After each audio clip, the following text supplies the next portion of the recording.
അമ്മ തെരഞ്ഞെടുപ്പുമായി ബന്ധപ്പെട്ട് വിവാദം കൊഴുക്കുകയാണ്. കളങ്കിതരും ആരോപണ വിധേയരായവരും മത്സരരംഗത്ത് നിന്ന് മാറി നിൽക്കണമെന്ന ആവശ്യം ഉയർന്നതോടെ ബാബുരാജിനടക്കം പിന്മാറേണ്ടി വന്നു.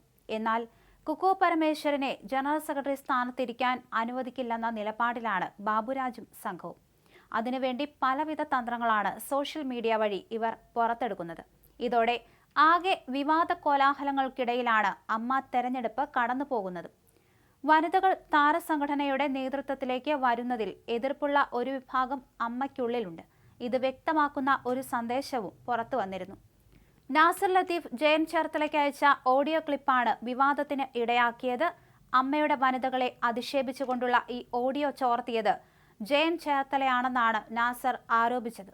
എന്നാൽ താനല്ല ചോർത്തലുകാരൻ എന്നാണ് ജയൻ പറഞ്ഞത്. നാസർ ലത്തീഫ് തനിക്കെതിരെ ആരോപണം ഉന്നയിച്ചതോടെ ഓഡിയോ ക്ലിപ്പ് പുറത്തുവിട്ടത് താനല്ലെന്ന് ജയൻ ചേർത്തല വ്യക്തമാക്കിയിരുന്നു.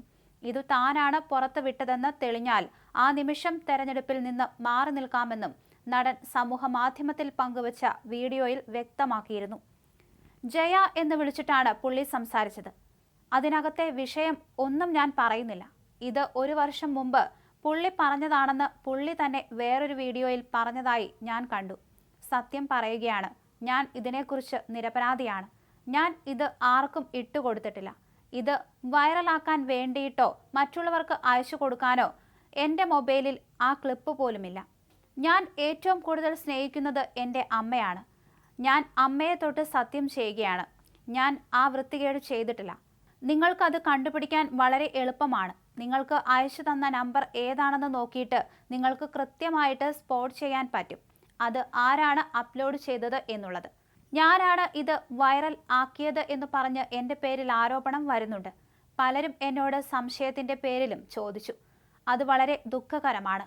ഞാൻ ഒന്ന് നിങ്ങളെ സാക്ഷി നിർത്തി സത്യം പറയുകയാണ്. ഇത് ഞാനാണ് ഇട്ടത്.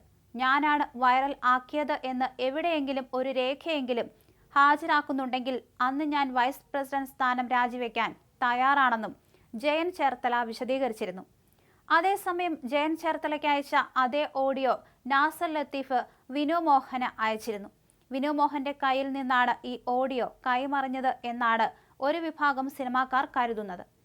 ജോയ് മാത്യുവിന്റെ പാനലിൽ ജോയിന്റ് സെക്രട്ടറിയായി മത്സരിക്കാൻ ഇറങ്ങിയ വിനു മോഹൻ അൻസിബ ഹസന് വേണ്ടി സ്ഥാനാർത്ഥിത്വം പിൻവലിച്ചിരുന്നു. വിനു മോഹന്റെ ചാഞ്ചാട്ടം സജീവമായി ചർച്ചയായിട്ടുണ്ട്. ഇതിനിടയിലാണ് വിവാദ ഓഡിയോ ക്ലിപ്പും പുറത്തായത്. ജയൻ ചേർത്തലയും നാസർ ലത്തീഫും ഓഡിയോ വിവാദത്തിൽ കുരുങ്ങിയത് വൈസ് പ്രസിഡന്റ് സ്ഥാനത്തേക്ക് മത്സരിക്കുന്ന ലക്ഷ്മി പ്രിയയുടെ സാധ്യതകളും വർദ്ധിപ്പിച്ചിട്ടുണ്ട്. ജോയിന്റ് സെക്രട്ടറിയായി അൻസിബ ഹസൻ എതിരില്ലാതെ തെരഞ്ഞെടുക്കപ്പെട്ടു.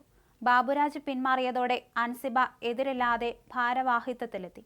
13 പേരാണ് ജോയിന്റ് സെക്രട്ടറി സ്ഥാനത്തേക്ക് മത്സരിക്കാൻ തുടക്കത്തിൽ പത്രിക നൽകിയിരുന്നത്. ബാബുരാജ് അടക്കം 12 പേരും മത്സരത്തിൽ നിന്ന് പിന്മാറി. ജഗദീഷ് പിന്മാറിയതോടെ പ്രസിഡന്റ് സ്ഥാനത്തേക്ക് ശ്വേത മേനോനും ദേവനും അവശേഷിക്കുന്നു. ശ്വേത മേനോന് പിന്തുണ പ്രഖ്യാപിച്ചുകൊണ്ടാണ് ജഗദീഷ് പിൻവാങ്ങിയത്. നാസർ ലത്തീഫ്, ജയൻ ചേർത്തല, ലക്ഷ്മിപ്രിയ എന്നിവരാണ് വൈസ് പ്രസിഡന്റ് സ്ഥാനത്തേക്ക് രംഗത്തുള്ളത്. ജനറൽ സെക്രട്ടറി സ്ഥാനത്തേക്ക് രവീന്ദ്രനും കുക്കു പരമേശ്വരനും വിധി തേടുന്നു. അനൂപ് ചന്ദ്രനും ഉണ്ണി ശിവപാലും തമ്മിലാണ് ട്രഷറർ സ്ഥാനത്തേക്ക് മത്സര രംഗത്തുള്ളത്.